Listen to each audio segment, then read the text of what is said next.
Good morning, everybody. Today I shall discuss about power amplifiers. As the name indicates, power amplifiers amplifies the signal to elevate the signal power, and so these are used to drive high power devices. In several applications, you need a high powered signal to drive the devices, like in an opera with a very large audience. You need to drive a large amount of power into the air so that a large audience can be entertained. Similarly, if the output device is a motor which needs to operate at high power, high mechanical power, definitely requires a high power, high electronic power at the electrical power at the input. So to drive such devices, you need to use power amplifiers. So typically in an amplifier like the public address system, we use a transducer like a mic at the front end, followed by a preamplifier which is a small signal amplifier.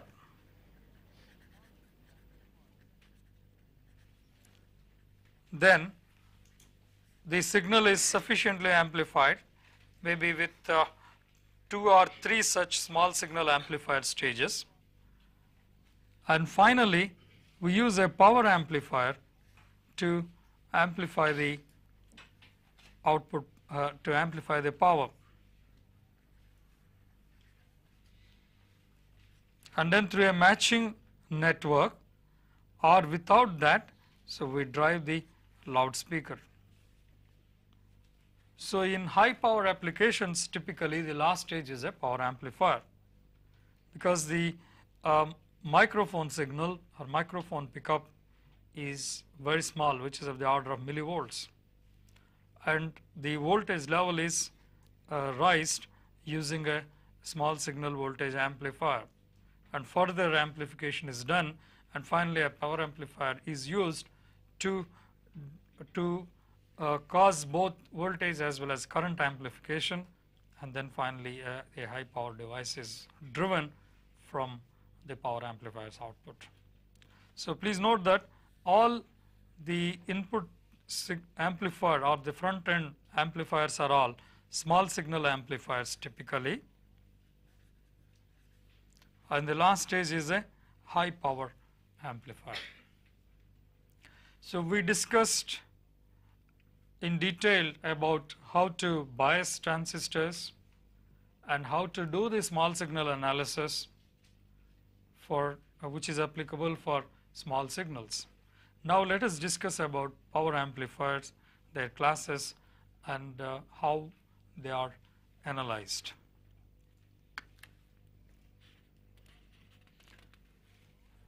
There are the power amplifiers are classified based on the kind of application, rather than based on the kind of biasing that is applied to the kind of operation the transistor is subjected to, amplifier is subjected to.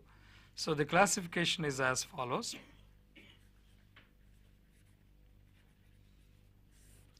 We have class A amplifiers, class B, class AB, class C, and class D amplifiers. In class A amplification, a single stage amplifier operates for the full period or full cycle of the input, assuming for the time being that the input signal is a sinusoidal signal, or assuming that it is periodic, the amplifier should be operational for the full period of the input. Then we call it as a class A amplifier. A single stage should operate or should conduct for 100% of the time.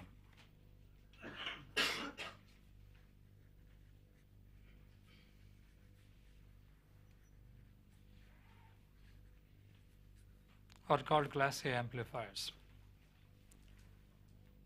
Whereas in class B amplifiers, a single stage operates or amplifies a signal of a 50% or half of the cycle of the input.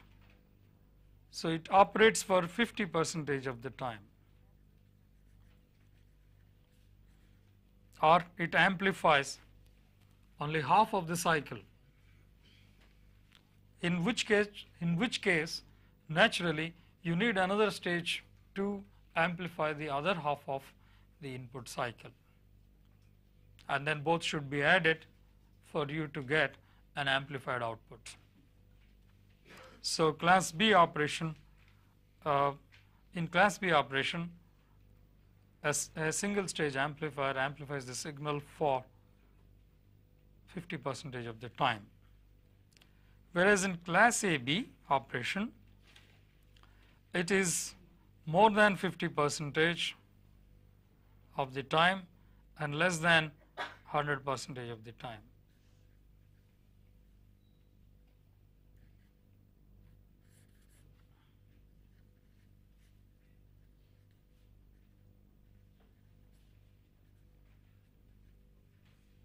Oh, I'm sorry, more, this is between 50% and 100%. Yes, that's right.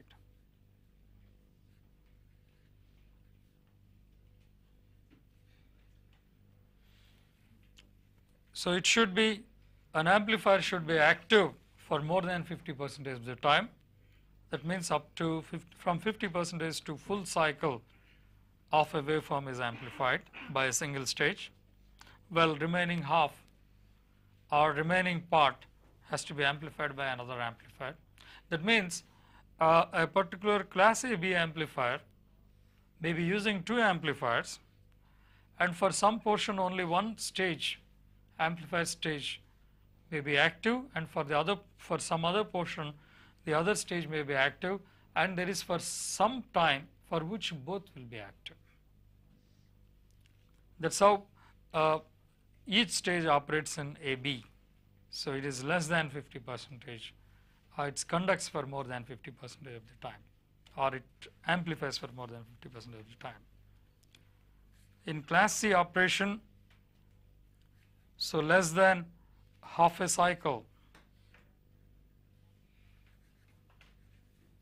is amplified at a time, and in class D operation it is much less than 50% or a fraction of a cycle is amplified.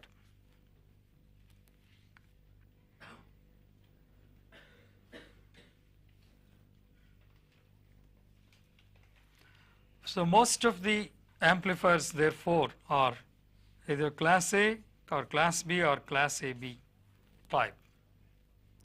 Some circuits like mixer circuits, which are multipliers, make use of or require a nonlinear circuit, and for nonlinear operation we use class C and class D amplifiers. So wherein these amplifiers are active for less than 50% of the time. So this nonlinearity is needed in such circuits. Therefore, so these are this kind of operation is used in some places. Even in some special cases of amplification, the class C operation is applied even for normal amplification.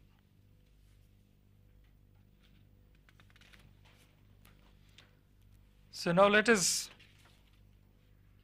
discuss about the power considerations in an amplifier with the experience you have gained from the previous classes with class A amplifiers, where a single stage amplifier amplifies the input signal for 100% of the time.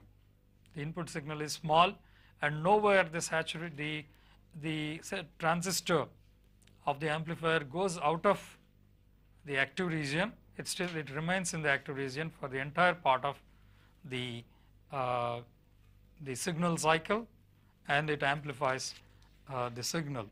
So in such amplifiers, let us first discuss about the power considerations, particularly in such amplifiers, and then go about discussing about other classes. Now, class A amplifier,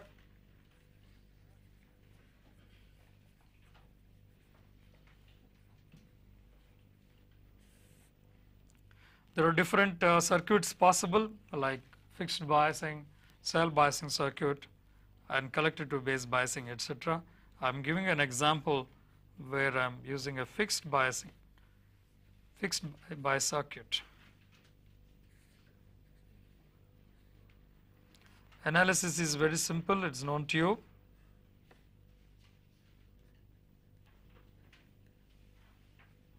So this is the coupling capacitor, and we take the output signal here. This is a fixed bias circuit. Now in such operation where the transistor remains active throughout, the signal swing is around the Q point. Therefore, let us mark the Q point on the characteristics.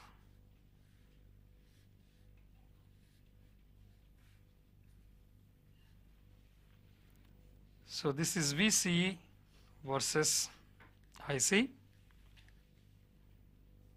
and depending on RC you have the load line. So if this is VCC and this point is VCC by RC, then this is the load line. If RD is so provided or so designed that the operating current is some IBQ, then the operating point for the signal is at this point, depending on the RC, which is designed by which is designed to operate this at VCE cube and IC cube. Now with this operating point, if the base current is varying between this base current IB min and this base current is IB max, then the transistor will operate between this point and this point. So this is the voltage swing at the output around the quiescent point. Now this is going to be voltage swing between some VC max and this is VC min. Correspondingly, so there is a current signal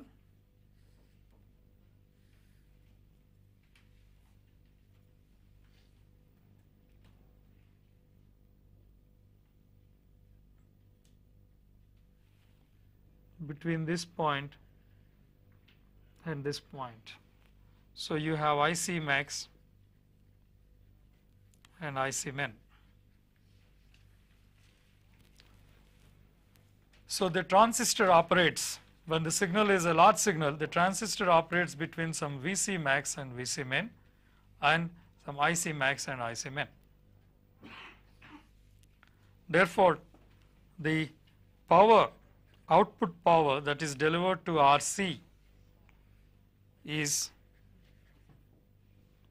equal to If it is a sinusoidal signal, it's the alternate RMS alternating voltage multiplied by the RMS alternating current, or in terms of the peak to peak values, it is Vc max, let me call it as not Vce but Vc max minus Vc min,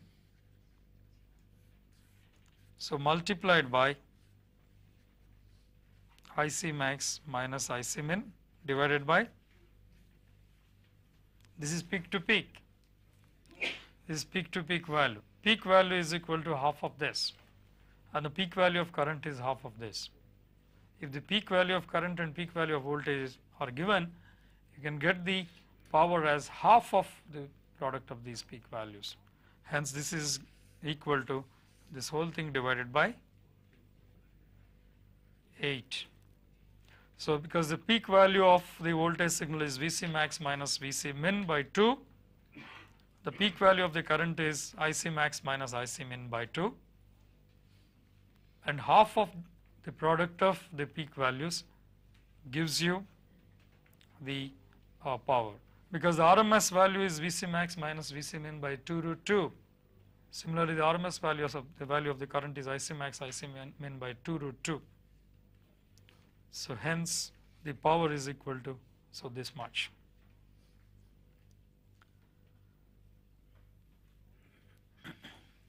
So, in a power amplifier, the voltage swings from almost the lowest point to the highest point. The lowest point here is Vc min can go up to how much? For linear operation, Vc min can go up to almost the saturation voltage, that is of the order of 0.3 volts, which is approximately 0. So, on the lower side, the Vce can go down to 0, and on the upper side the Vce can go up to Vcc.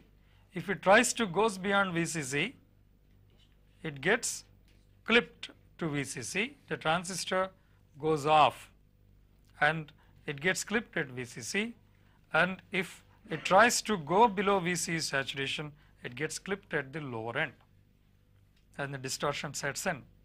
So, distortion can be avoided when you operate it between almost from the saturation voltage to the Vcc. If you try to go beyond that, the distortion will set in. Therefore, this quantity can be at the most Vcc minus 0, minus Vc saturation actually, so that is 0. And what about Ic max and Ic min? Ic min can go up to almost 0 and Ic max can go up to, so naturally it cannot go beyond Vcc by Rc, otherwise it gets saturated, therefore it can go up to Vcc by Rc and 1/8 of this. So, this should be always less than Vcc square by 8 Rc. This is the maximum power that can be obtained from a class A amplifier. So, as I mentioned earlier, in class A amplification, the single stage amplifier amplifies the signal for full time, and for no part of the period the transistor is either off or saturated. So, that is what is the case here. And for large signal operation, we can go from almost from 0 to Vcc as far as voltage is concerned, and as far as current is concerned, we can go from 0 to Vcc by Rc. So, this is the maximum that can be achieved, provided it is a fixed bias circuit. If it is a self bias circuit, the drop across Re has to be subtracted from Vcc.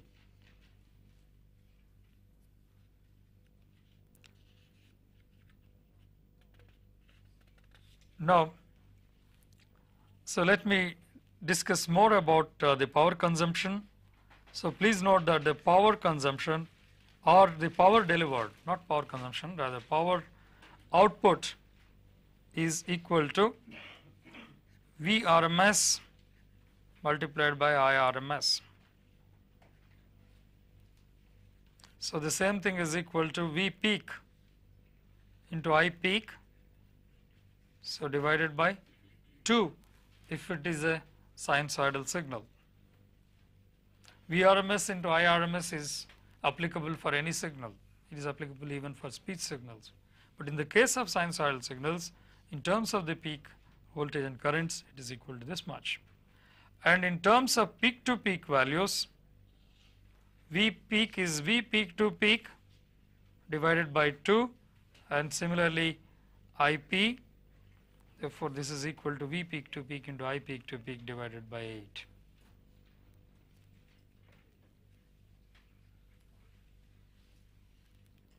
And V peak to peak in terms of the operating point, instantaneous operating point, it is Vc max minus the Vc min. Similarly, this is Ic max minus Ic min. So that divided by 8 is the expression. Now I peak and V peak are related, or Irms and Vrms are related, because Irms is Vrms divided by Rc, because it is the voltage current relationship is as applicable for Rc itself, because Rc is the load in this case. So this is Vrms by Rc. Therefore, the power consumption, power output can be expressed as V peak square by 2 Rc, or it can be expressed as Ip square by 2 into Rc. Similarly, if in terms of V peak to peak, it is V peak to peak square by 8 Rc and I peak to peak square by 8 whole into Rc. And in terms of this, so this is equal to, so Vc max minus Vc min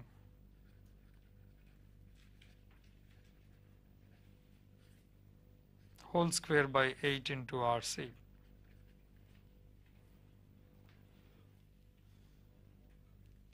So this is about the output signal power. And if you are using an amplifier which operates at hundreds or tens of watts, we are also concerned about how much power, DC power, does the amplifier consume. So naturally, because you have to pay for electricity, therefore the efficiency of an amplifier comes into picture, and the conversion efficiency of an amplifier is defined as the alternating power it can give divided by the DC power it consumes.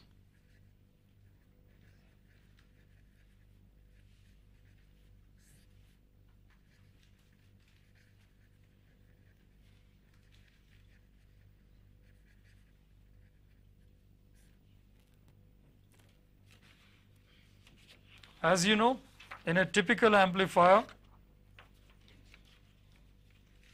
like the fixed bias circuit which we have here, the total power consumption from the supply is equal to VCC. VCC is the voltage on the total current that is drawn from VCC.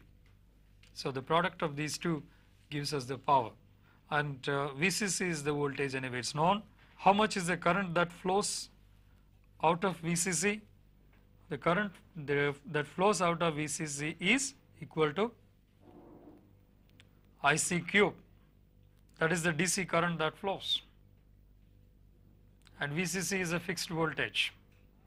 From VCC, you have ICQ is the quiescent IC that flows plus an alternating current. An alternating current also flows through that, but voltage is fixed. So, that voltage into this current, one DC component and the AC component, and average of that gives you the VCC into the DC component itself. Hence, VCC into the current that flows is IC cube. That is one component of the power, and the other component of the power is IB cube into VCC. And since this is negligible, because the ratio is a beta which is very large, and since this is negligible, the power consumption in an amplifier can be expressed as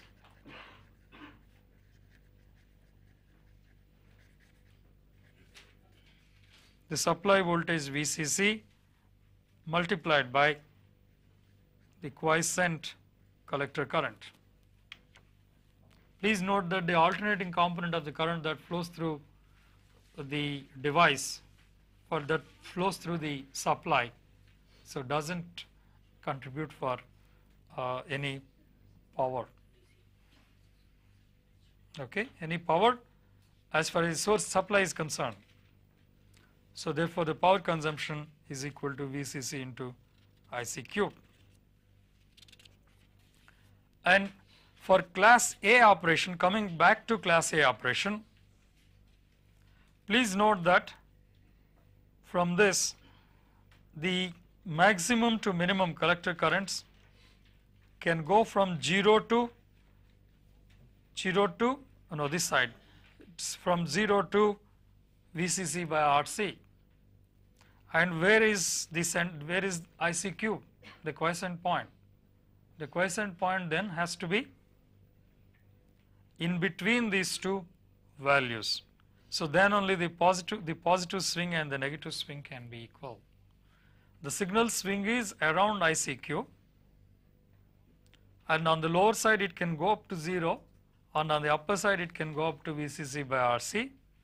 Hence, ICQ has to be midway between these two. Hence, ICQ has to be operated in between VCC by is operated at VCC by 2 RC or at half of VCC by RC.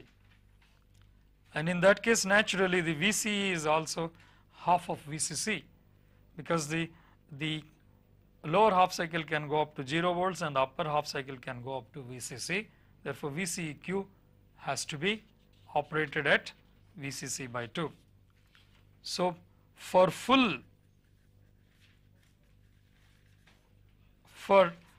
largest or highest efficiency,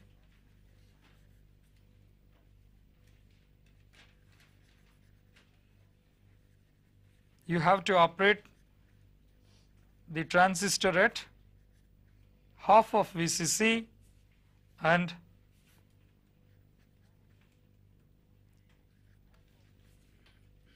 half of VCC by RC.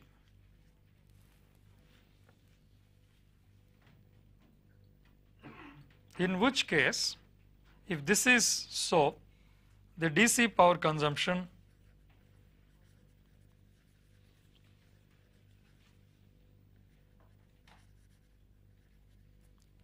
is equal to VCC into ICQ is now VCC square by 2 RC. Therefore, ICQ is VCC by 2 RC. This is IC cube, the quiescent operating point. Yeah, here power is equal to, this is the DC power from the supply. DC power from the supply is the DC voltage VCC into the DC current that is flowing out of the supply, which is IC cube. Both are DC. Therefore, the power consumption is VCC square by 2 RC, because the DC voltage is VCC and the DC current is VCC by 2 RC, the product of these two. So, this is a DC power consumption from the supply. Now, let us look at the power consumption in the case of a class A amplifier. Maximum power delivered to the output load in the case of a class A amplifier is VCC square by 8 RC. So, this is the maximum output power that can be attained. Hence, now the maximum efficiency of a class A amplifier is the maximum alternating power that can be obtained divided by the power consumption from the DC source. Hence, it is a ratio of these two, and please note that the ratio is 1/4. In percentage, it is equal to 25%. Therefore, the maximum efficiency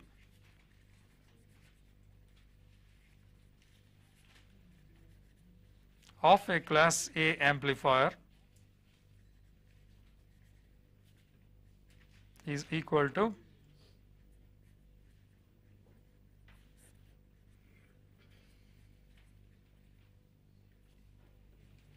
is equal to 1/4 or equal to 25%. So, if you want a 50 watt output power from your loudspeaker or from a public addressing system, the input DC power has to be 25 times that, 4 times that, which is equal to 200 watts.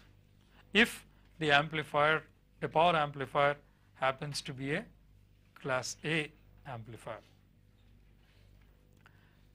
There is one way. This efficiency therefore is not satisfactory, but the advantage with class A operation is a single amplifier amplifies the signal, hence the distortion that is caused is small.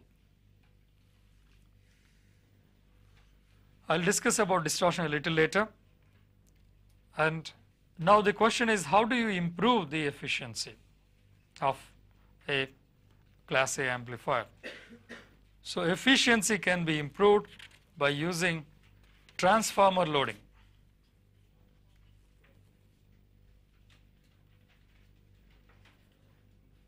So, you use a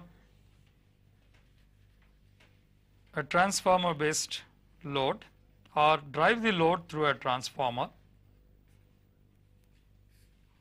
This is the amplifier, and the output is RC is replaced by a transformer primary, and you connect the transformer secondary to a load resistance RL. Now drive RL through a transformer.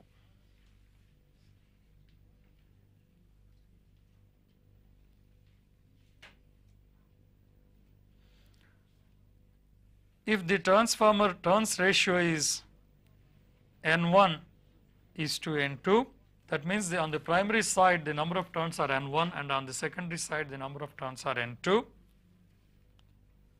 You know approximately how much of load that appears at the primary. As far as the amplifier is concerned, the load that appears here is RL effective is equal to N1 by N2 whole square into RL.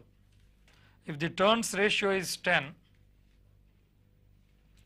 and the load resistance is 16 ohms, like typical loudspeakers have 16 ohms and 8 ohms of load resistance, and if the turns ratio is 10, please note that the effective load resistance can be, so 16 into will be 16 into 10 square, that is 1.6 kilo ohms.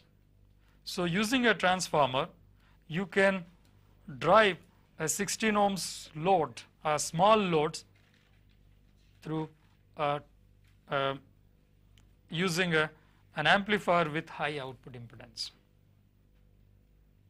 or an amplifier with low current. please note that if the load resistance is small, the voltage gain drops. Voltage gain is equal to, using the RE model, it's equal to beta into RL divided by that small RE. If RL is also 16 ohms and if RE is of 100 ohms or 25 ohms, so you will get, no, this is RL by RE. So if this is the voltage gain that can be obtained, please note that the voltage gain is going to be low if RL is very small. But by using transformer, through a transformer, the RL effective can be increased and you can use it here and you can have high voltage gain. So this is one advantage with transformers. So impedance matching or impedance conversion can be done.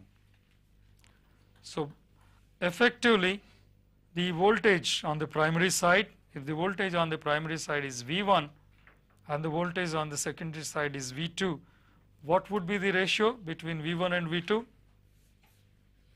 V1 by V2 is equal to, so N1 by N2, and I1 by I2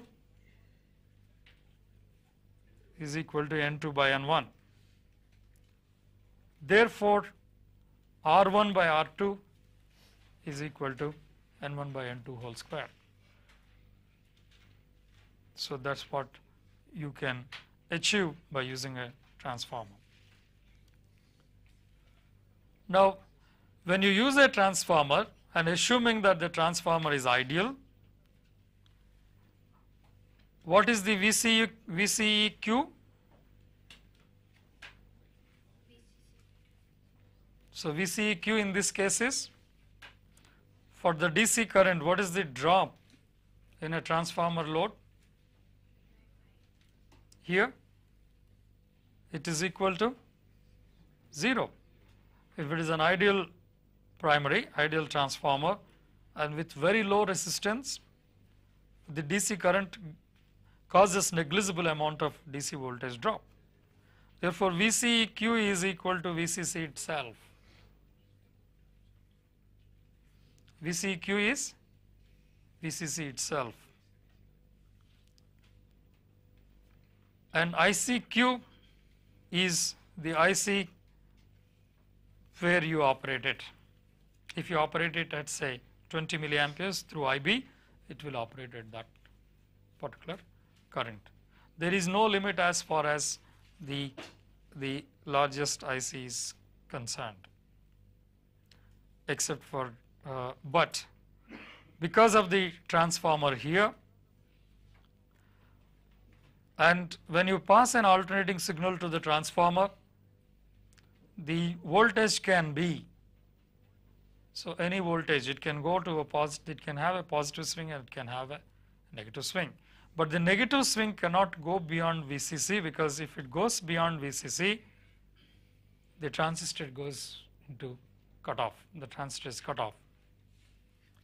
Therefore, the alternating signal, the negative swing can go from the VCEQ, the quiescent point can go up to 0 at the most.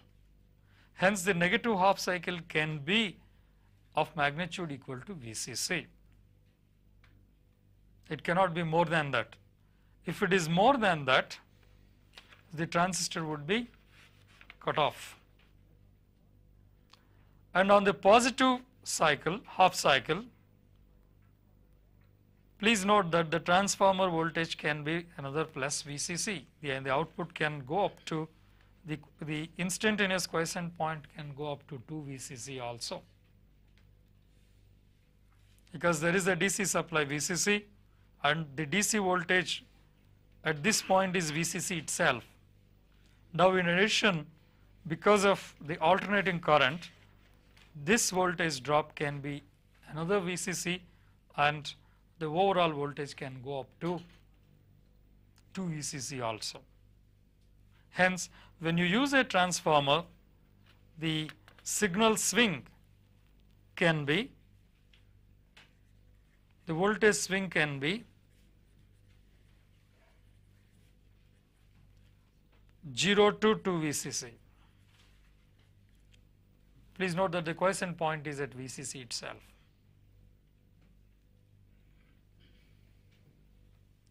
And because of this reason, you will find that the efficiency goes up to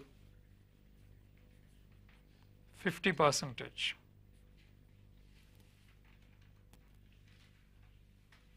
Because the signal swing is, the voltage swing is getting doubled. And what about the DC power that is consumed from this? VCC into the DC current ICQ itself. And VCC into ICQ remains the same as in the previous case. But as far as alternating signal is concerned, the voltage swing can be now 2 VCC, to peak to peak. Hence, the efficiency can be up to 50% if you use the transformer coupling.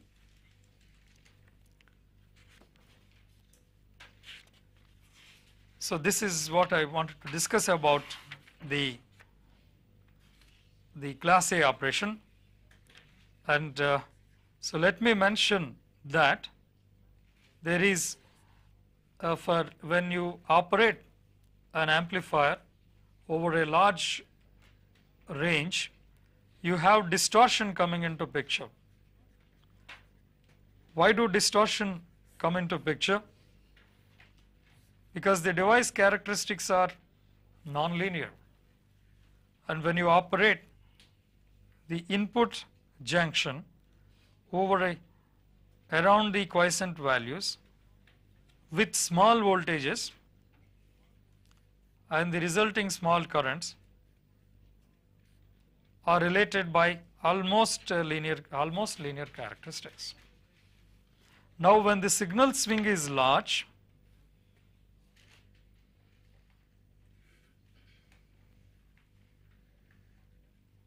the characteristics in between is not that linear, and the characteristics is now non-linear, because of which you will have some distortion coming into picture. So, here it may have more width than at this place. So, distortion comes into picture. So, when you operate the amplifiers at high power, you have a good amount of distortion coming into the circuits. So, distortion is an issue in power amplifiers, and if you want very high quality signal, the distortion should be maintained at a low level. Hence, the distortion is also specified at full signal strength. So, the distortion may be specified as typically a less than 5% or less than 10% or less than 2% and so on. So, this is an important specification, and naturally that is applicable at full power. At low powers, so this distortion may be less.